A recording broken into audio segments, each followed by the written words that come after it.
públicos, como todas las semanas, con Arcadio García Montoro, abogado especializado en sector público. Bienvenido, Arcadio. ¿Cómo estamos, José Antonio? Hoy la mirada puesta en algo clave. Además, luego lo actualizaremos después del movimiento de la CNMV ayer. Entramos luego en ello, pero primero, ¿cuáles son los principios del manifiesto de Davos en el entorno de los negocios con el sector público? Una pequeña introducción. Hablamos del sector público. Mucha gente dice, bueno, lo que ocurre en la administración es mucho más ético, etcétera, etcétera, en función del gobierno. Sin embargo, no podemos olvidar que cada vez más la administración es al revés. Es decir, es el mecanismo, a través de sus normas y sus regulaciones, etcétera, etcétera, para implantar principios éticos. Y ahí el foro de Davos es fundamental, ¿vale? ¿Qué principios tenemos? Yo creo que tenemos una presentación que me gustaría enseñaros.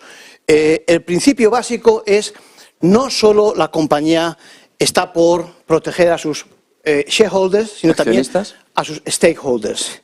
¿Por qué? Porque el concepto es mucho más amplio. Es decir, la creación de riqueza es una idea, digamos, que no se centra únicamente en la obtención de beneficios en el sentido económico, es decir, rendimientos económicos. Hace falta algo más. Y en ese sentido, si pasamos a la siguiente, podemos empezar a ver cada uno de los objetivos. Bueno, se dice, la compañía es mucho más que generar riqueza en el plano económico, y no se trata solo de dar un retorno a los accionistas, sino también precisamente contribuir a objetivos medioambientales, objetivos... ¿Perdón? Al ESG. Esto es, perfectamente. Vamos a la siguiente, y aquí ya hablamos directamente de cada uno de los objetivos. Fijaros que lo que vamos a contar ahora va a encajar perfectamente con lo que la CNMV, etcétera, etcétera, está ya a nivel local, a nivel nacional, exigiendo, revisando, supervisando, ¿no? En primer lugar, con respecto a los clientes, es fundamental que se dé una propuesta de valor. Es fundamental que se fomente la competición, digamos, justa. Es fundamental que se esté ofreciendo productos que estén dentro, por supuesto, de que no den problemas, por ejemplo, que no sean defectuosos, etcétera, etcétera. Por supuesto, todos los principios es: no se permite tolerancia, no se permite corrupción, tolerancia cero con respecto a la corrupción. Y luego, algo que cada vez es más importante, porque es evidente la implantación de la sociedad digital, de la economía digital, digamos, la confianza precisamente en el ecosistema digital. Tenemos más principios, ¿sí?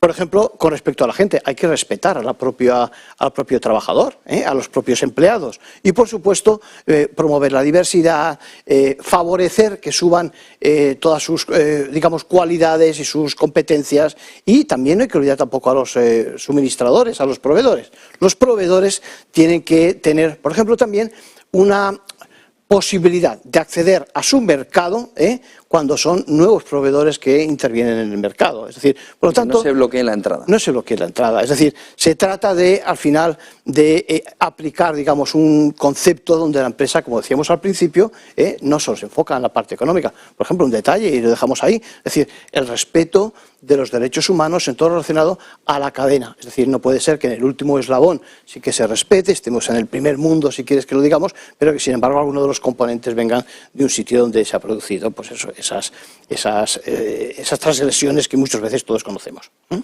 Y bueno, eso se ve, por ejemplo, en ChatGPT, con todos los que tienen que revisar, por ejemplo, toda la fotografía, donde se empieza a perder, empieza a no ser nítido que ahí sí que se estén pagando salarios conforme al beneficio que luego se obtiene. Transparencia, es decir, la transparencia. Por eso, al final vamos a ver cómo los informes van a poner cada vez más el punto sobre la I en ese tipo de cuestiones.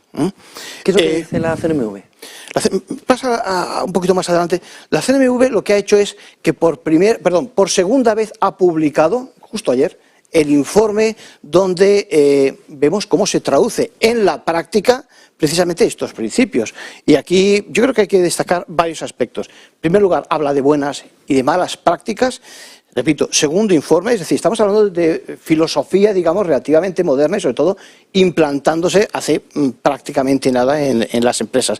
Y, por otra parte, habla de la supervisión de esos informes no financieros. Es decir, estamos acostumbrados a hacer informes financieros, vamos a decir así, impecables, pero cada vez más se pone, digamos, el objetivo, la lupa sobre ese otro tipo de aspectos. Vemos un poquito más... Sí, que sería lo cualitativo, ¿no? Esto es. ¿Hasta qué punto cala en España? Pues fijaros que en España los estados de información no financiera están ya en el mercado, digamos, no los están supervisando, por decir una forma. Pero ahora verás tú, vamos a ver los resultados. La foto española, en la foto española sale anterior.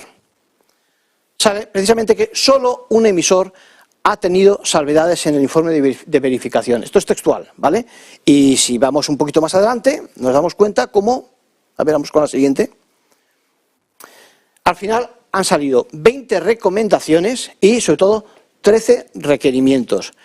Si repasamos cada uno de los requerimientos, van en paralelo a aquellos objetivos que son del Foro de Davos, es decir, desgloses de huella de carbono, el reglamento de taxonomía. Mucha gente no sabe lo que es eso, es precisamente el ajustarse precisamente a aspectos de biología, etcétera, etcétera, pero cuidado, existe un reglamento, es decir, hay que conocer el reglamento.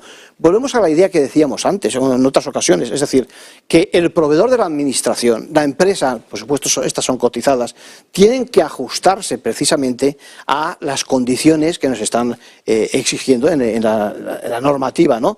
Que el modelo de negocio y participación aporte valor en toda la cadena, los impactos, por supuesto, de COVID, esas claves de rendimiento de cada uno de los procesos y, por supuesto, tantas metodologías. ¿Qué recomiendas a medio plazo para las empresas? Pues si sigues adelante vas a ver, es decir, directamente en la práctica, en el futuro, es decir, ya tenemos como el propio informe nos dice exactamente los criterios en los que además va a poner más énfasis para el análisis del 2022. Siempre vamos con un año y pico de retraso, porque evidentemente hay que emitir el informe y luego hay que analizarlo. En esta última de las recomendaciones se nos dicen, pongamos interés sobre todo en temas de clima, en los desgloses de taxonomía. En la siguiente diapositiva veremos el reglamento, pero vamos todavía al anterior. Y, ojo, y a los perímetros y a la calidad del dato. Evidentemente vamos a una sociedad donde todo es cuantificable, es decir, todo es mensurable y al final el análisis del dato es fundamental. Y luego en España hay una aportación importante y es relacionada con la huella hídrica. Evidentemente España tiene un problema en ese sentido y se trata en ese sentido, de reconocerlo y de que las empresas cotizadas, déjame que lo diga así nunca más, se moje sobre el tema, es decir, diga exactamente cuál es su posición con respecto a ello.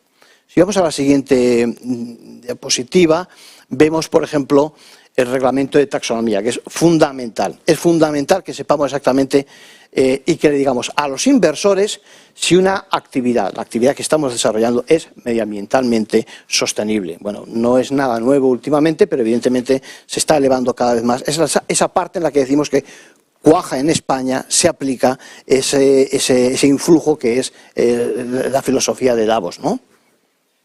Pues muchísimas gracias por contarnos otra vez esa importancia en asuntos públicos. Empresas que tienen que tener todo esto ya en el punto de mira y ese informe no financiero siendo clave para lo que va a ser sobre todo en la próxima década. Eso es. Mirando esos criterios SG.